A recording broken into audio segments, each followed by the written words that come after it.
All right, so hi everybody. It's good to see you again. Didn't have a stream last week, but we are back this week. Okay, so tonight's topic happens to be about medicine. If you have any questions, please ask me in the chat. Yeah, we're going to be talking about medicine. All right. So sometimes during English exams, you're going to get questions about health. Now, usually, if you have an English exam and it's going to ask you about health, it's broken up usually into two different parts. Hey, you, camera. Yes, thank you.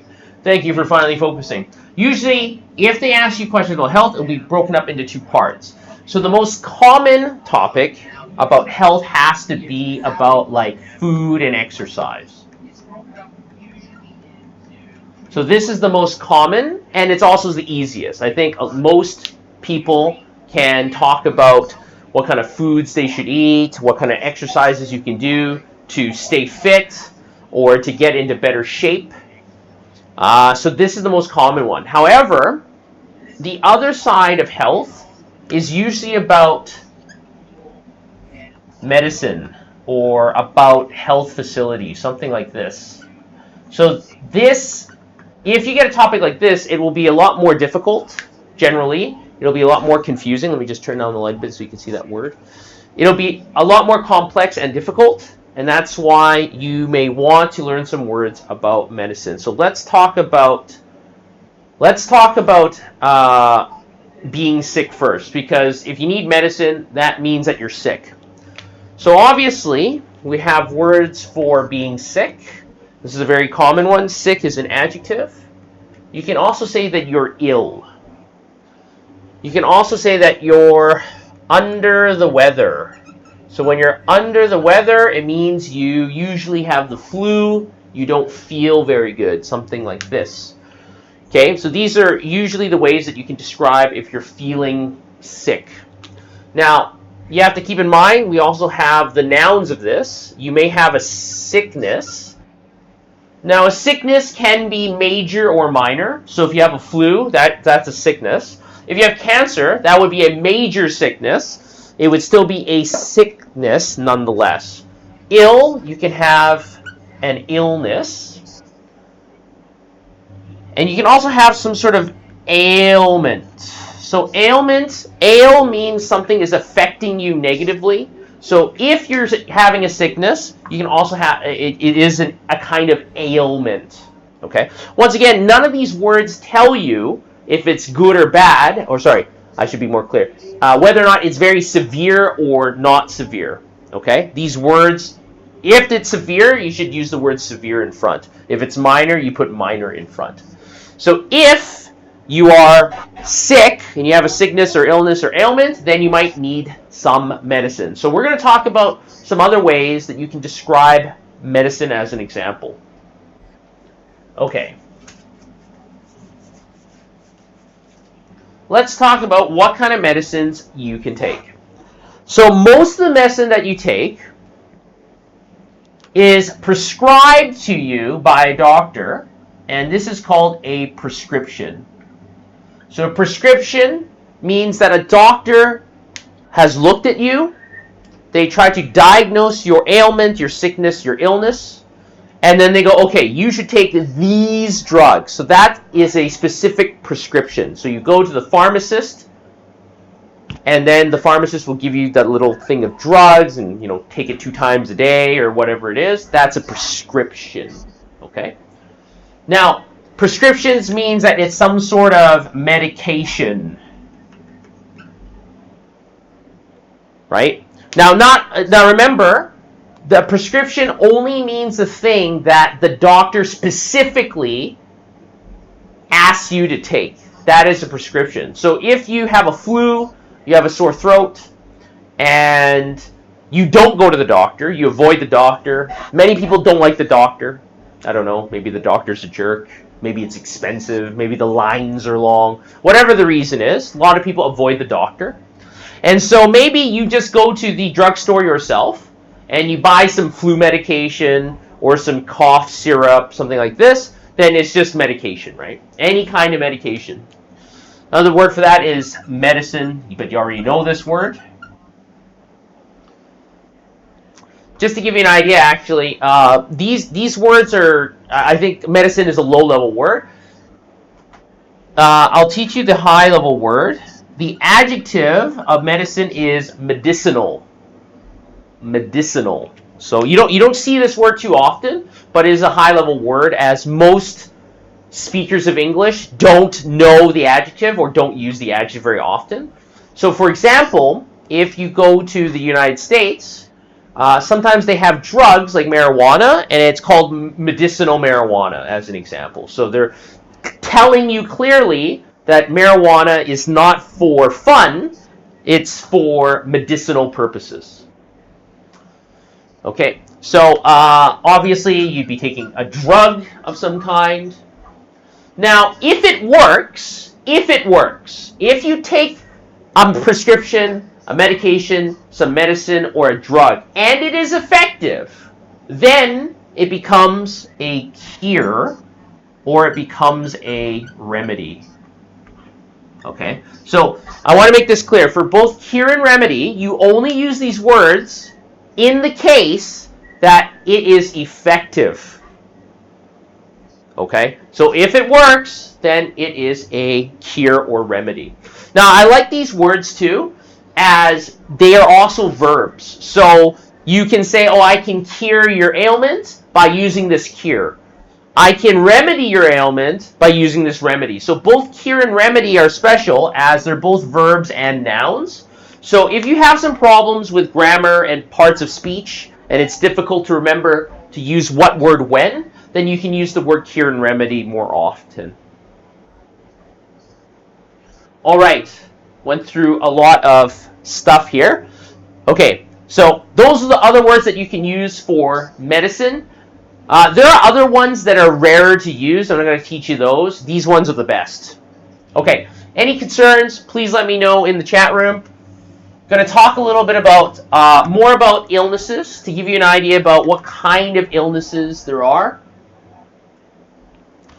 So we talked about in general that you can have sicknesses, you can have illnesses, and you can have ailments. So now there are different kinds of sicknesses. So you may know somebody that has, for example, asthma. Asthma. So asthma is where people have a difficulty breathing normally. Sometimes it may happen when they're jogging, sometimes it may be due to pollution, but people with asthma can have difficulty breathing. This is not really that life-threatening. It's not going to kill you. Asthma is what we call a chronic one of these. You can also call it a condition, but you can also call it chronic. You can call it chronic sickness, chronic illness, or chronic ailment. Chronic, this word means time. So basically in this sentence, or in this phrase, when something is chronic, it means it's forever. So asthma, currently, there is no cure. There is no remedy. You can reduce the symptoms, however, they will persist and continue. Another example of a chronic condition would be people that have AIDS. So it's very interesting because AIDS, this is a great example, because AIDS, if you go back 34 years ago when they first started talking about AIDS, AIDS was something called terminal. It was a terminal condition. It was a terminal sickness. Terminal means it would kill you quite quickly, usually within 5 years. But now, due to the advancement of lots of drugs, prescriptions, and medications, this once terminal illness has now been downgraded to a chronic illness. So people who have AIDS will always have AIDS, unless they find a cure.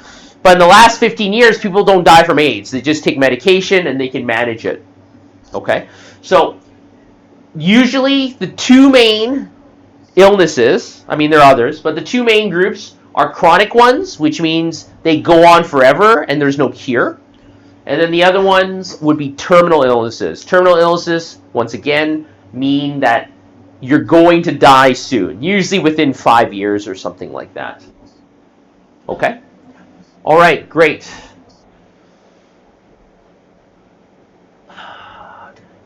Okay, let's talk a bit about... Yes. So, we have some words here about some of the diseases or whatever that you can have. Now, in front of these illnesses, you can add a word. So I'm going to teach you some adjectives that go in front of these sicknesses a lot, and that will give you a better idea about how to describe them. So I'm going to teach you a word. We have something called acute. So when something is acute, it means that it's serious. Acute. So it doesn't mean a cute dog, it's just acute. So this is a very good adjective to use in front of a disease or an illness if it's serious. You can also use serious. You can also use the word critical. You can use the word grave. Okay, so all of these just mean serious. So you can use those words instead. Much better than saying it's a bad sickness. I mean, that's still okay, but this would be better. Okay, I'm going to teach you some words in regards to cancer, as cancer is one of the most common ailments that people have today. As you know, a lot of people don't understand why there's so much more cancer. One reason is the proliferation of technology. Proliferation is a high-level word that just means the spread.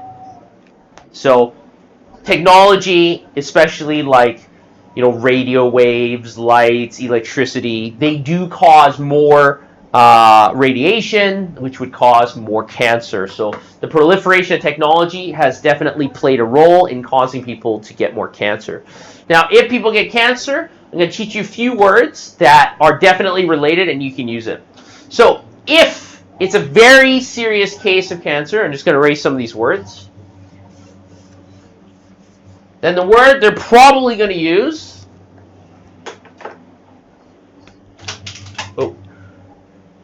is malignant. So if there's a cancer that is spreading, if it's expected to spread and grow, then it's malignant. That's bad. That's really bad. That would be a very grave ailment, a very serious illness. That would be extremely unfortunate. So this is a very common word that you'll hear with cancer, malignant, and it means that it's going to grow very quickly usually. Now, the other word on the opposite side that you hear a lot with cancer, especially with tumors, is benign. Benign. So benign means that, yeah, there's a tumor there, or there's something there. However, it's harmless. It won't do anything. It's just there. So sometimes you may know people that have gone in for surgery and they find a tumor and they remove it, but it's non-cancerous. That means the tumor is or was benign. Okay, so these two words you see a lot involved with cancer. Benign you'll also see with other illnesses. You may have some sort of illness, but it's benign. It doesn't really affect you. So this is a really good word to learn. So benign just means it is harmless. Harmless, very good word. Okay, what kind of medication or drugs do people use when they have cancer? They use chemotherapy. Now, most of the time, when people talk about chemotherapy, most of the time, they don't use chemotherapy. It's very long. Usually, they'll just say chemo. So you go through chemo. And yeah, so they have chemotherapy is the full word. However, like I said, most people, when they're speaking, they will just refer to this just simply as chemo. All right. So if you're not sure what chemotherapy is, it's a thing where you go to the hospital like 3 times a week, and then your hair falls out and those sorts of things. That is chemotherapy. Okay. Going to talk a little bit more about the drugs that you can use. So I'm going to erase this side. Then we're going to finish off with some idioms, and then that'll be it for tonight. Any questions, please let me know. All right, so what kind of drugs specifically do people take? When you're sick, you can take antibiotics, a very specific kind of drug. So antibiotics means that they specifically, or the drug specifically targets the germs or bacteria that are attacking your system. So that's what antibiotics are. Now, some people that are, they may have some skin conditions. They use some sort of cream. Usually, that cream has steroids. So there are many kinds of steroids, but yes, they call them steroids. Now, steroids can very quickly make your body stronger. Though, in the long term, it will actually make your body weaker. So steroids are a little bit strange. So steroids are odd because, like I said, they make you stronger very quickly. However, the downside is permanently it can damage your body. So whenever doctors prescribe steroids, usually they are a little bit hesitant to give you a lot or to prescribe it. Most good doctors will only prescribe it as a last choice, not a first choice.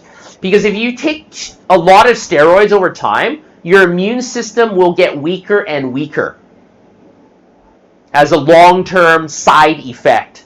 So steroids you have to be very careful about. There's steroids in some drugs, there's steroids in creams and things like that. So you have to be very careful when you're taking steroids. So those are two kinds of specific kind of drugs.